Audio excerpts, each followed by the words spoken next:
gente tem, tanto na raça G quanto na raça Guzerá, dois segmentos. Hoje em dia, dentro da pista de julgamento, por exemplo, a gente já tem separado um julgamento para o Guzerá leiteiro, um julgamento para o Guzerá, e no G também. O G é uma raça que tem uma seleção maior para a produção de leite, então eu trouxe alguns exemplos aqui para a gente ver essa diferença morfológica que a gente consegue identificar nesses animais para corte e para a produção de leite.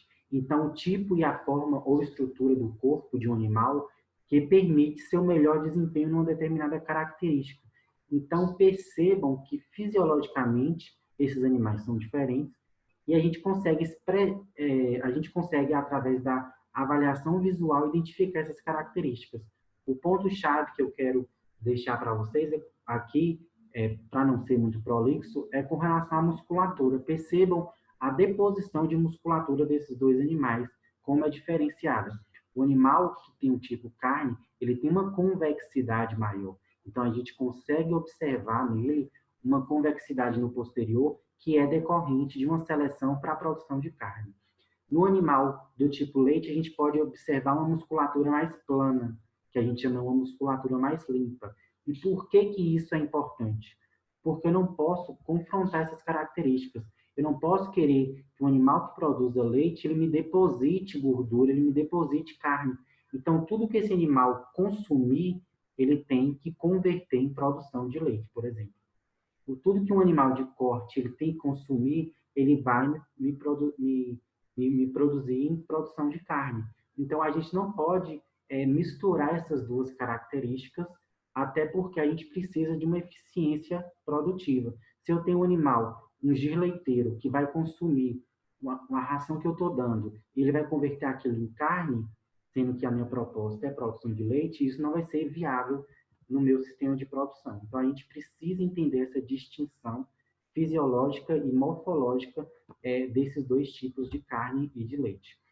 Dentro disso, a gente tem as associações hoje que apresentam programas de melhoramento genético que são bastante responsáveis e bastante esclarecedores, tanto na produção de testes de progênie, quanto no lançamento de sumários, que nos dão base teórica para a gente conseguir identificar os melhores indivíduos e a gente possa disseminar esses melhores indivíduos nos nossos sistemas de produção. Mais um exemplo aqui, com relação, hoje em dia a gente existe dentro da BCGIL, eles têm uma vaca ideal e um touro ideal. O touro, ano passado, ele foi lançado e essa vaca, ela foi lançada há mais tempo. Então, hoje, dentro do programa da BCGIL, do Programa de Melhoramento do Zebu, a gente já tem uma True Type, que é a vaca ideal, e agora a gente tem um boi ideal. Então, o que a gente busca dentro dos indivíduos de avaliação, através da avaliação visual? Exatamente esse biotipo, que, através de estudos, foi determinado que esse seria um biotipo mais eficiente para a produção de leite. Então, todas essas características morfológicas que a gente tem, que a gente avalia na avaliação visual, elas não são do nada, elas têm um fundamento fisiológico, elas têm um fundamento que vai mostrar para a gente uma resposta na produção. Aqui nesse próximo slide a gente pode observar, essa é uma novilha que foi campeã em todas as pistas que ela participou, através de quê? De avaliações morfológicas. Então, através de um comprimento corporal, capacidade corporal, abertura de peito, comprimento de costela, comprimento de garupa, que são avaliações que a gente faz no animal em vivo e que vai dar resposta com relação à produtividade desse animal. Então, a gente tem ela novilha e a gente pode ver ela vaca parida. E a gente percebe que todas essas características que a gente preconizou, ela foi respondida através do parto e através da lactação. Então, todas essas características que a gente preconiza, por exemplo, abertura de peito, abertura de costela, vai estar diretamente correlacionada com o quê? Capacidade cardíaca, capacidade respiratória, comprimento corporal e profundidade corporal. Vai estar diretamente correlacionado com o quê? Capacidade digestiva. Então, uma vaca que tem essas características, ela vai conseguir comer mais. Quanto mais come, mais produz. Então, todas essas características fisiológicas são para responder esse sistema de produção. Para finalizar, então, como considerações finais, a gente precisa respeitar a proposta de cada raça. Jamais a gente vai querer que essa proposta mude, uma vez que essa seleção já foi realizada durante muito tempo. Então, vamos respeitar. Por que classificar e o controle zootécnico é tão importante? Na guia de seleção de touros para acasalamento de vacas, a gente sabe que é o técnico que acasala, então a gente precisa de ter essa responsabilidade. Animais com boas pontuações têm melhor valor de comercialização. Análise dos pontos fortes e fracos de cada animal individualmente e do rebanho é um ponto que deve ser levado em consideração. E auxilia na venda e no descarte de animais também, são características de controle de classificação de rebanho que deve ser levado em consideração para a gente conseguir identificar os melhores animais e obter os melhores índices dentro da fazenda. E, por fim, eu queria deixar com relação ao acasalamento, que é um ponto-chave importantíssimo dentro do sistema de seleção de animais, uma vez que nós, como técnicos, somos responsáveis por esse tipo de acasalamento. Então, identificar características de melhoria nos animais, você saber quais são as características que devem ser melhoradas, é um ponto extremamente importante e nós, como técnicos, precisamos identificar essas principais características e num rebanho leiteiro como a raça Egin, esse acasalamento ele deve ser individual, na verdade, por vaca. Num rebanho de bovino de corte, que a gente tem 100, 200, 1000 vacas, a gente precisa saber qual a proposta que a gente vai querer de melhoria naquele rebanho e a gente identificar quais são os touros que vão corrigir essas características é outro ponto-chave. Eu acho que o acasalamento é o ponto-chave e a eficiência reprodutiva. Por fim, eu gostaria de agradecer essa aula. Quem quiser pode me pedir, eu disponibilizo essa aula para vocês, quem tiver interesse.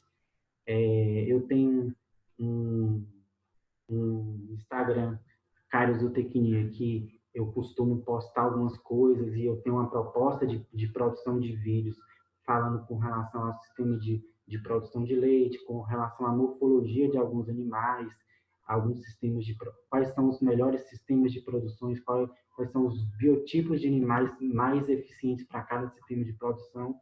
E eu quero deixar meu agradecimento aqui para vocês.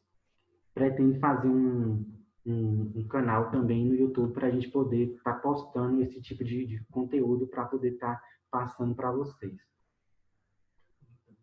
Quem tiver alguma pergunta, quiser perguntar, fica à vontade. O computador talvez esteja descarregando. Vê se você consegue conectar ali.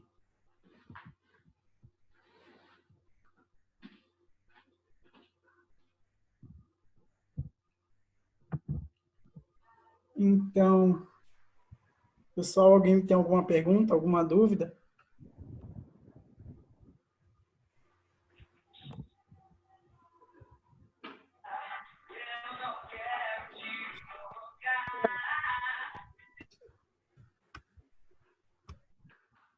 Uma pergunta. Eu já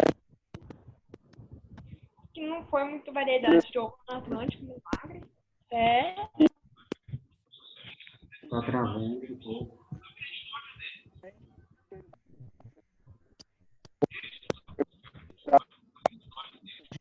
Se quiser pergunta pelo bate-papo também.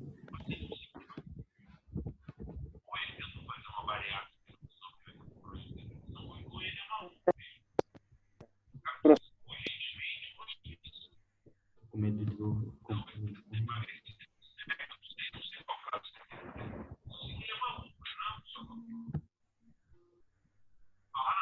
Ô, Marcos, se você não conseguir falar, digita no chat a pergunta.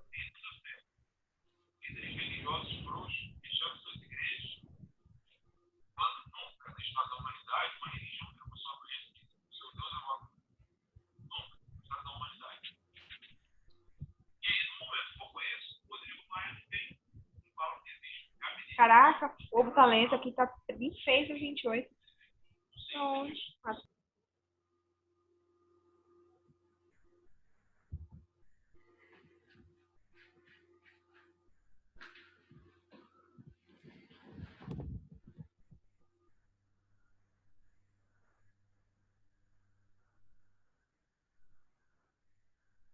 Alguém, alguma pergunta?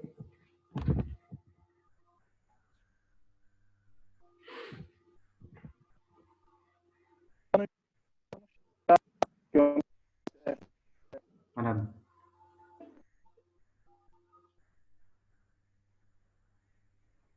Sim.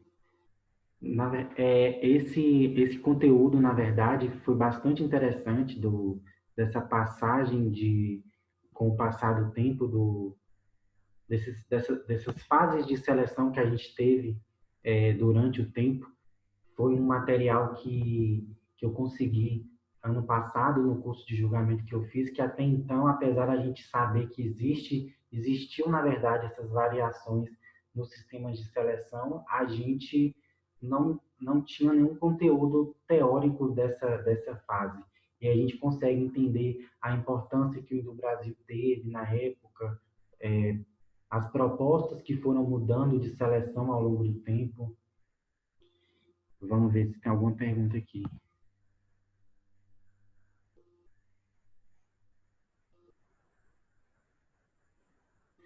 Eu já ouvi falar que a seleção de touros reprodutores para a coleta de sêmen é algo exclusivo do veterinário. Essas informações são verdadeiras?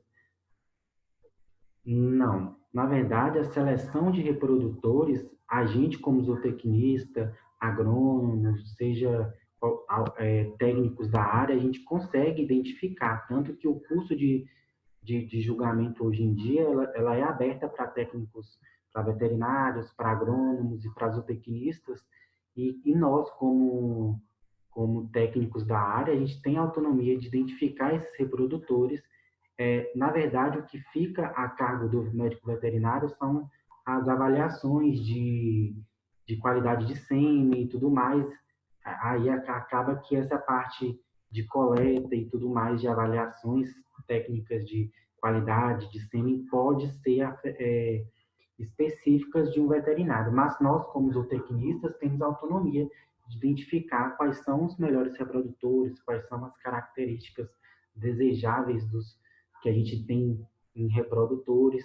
Então, a gente tem essa autonomia de fazer essa seleção.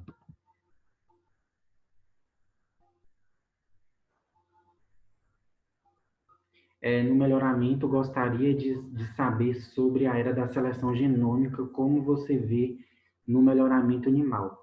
Eu acho que a avaliação genômica, hoje em dia, ela traz uma rapidez na consistência de evolução genética muito grande. A gente tem algumas raças, como a raça holandês, hoje em dia, ela é muito à frente na seleção genômica, então traz uma confiabilidade na utilização desses dados de melhoramento genético e que já está começando a ser utilizada dentro das raças ebuínas. Eu, em específico, tenho mais contato com a raça G, e sei que algumas avaliações de genoma já estão sendo realizadas dentro dessa seleção desses animais. E que é o que deve ser preconizado, uma das características que devem ser preconizadas para o melhoramento de hoje em dia para frente. Acredito que seja isso. Na verdade, o genoma ele vem como uma ferramenta, né? Assim como os testes de progênie, as avaliações visuais, são ferramentas que a gente deve utilizar na nossa identificação e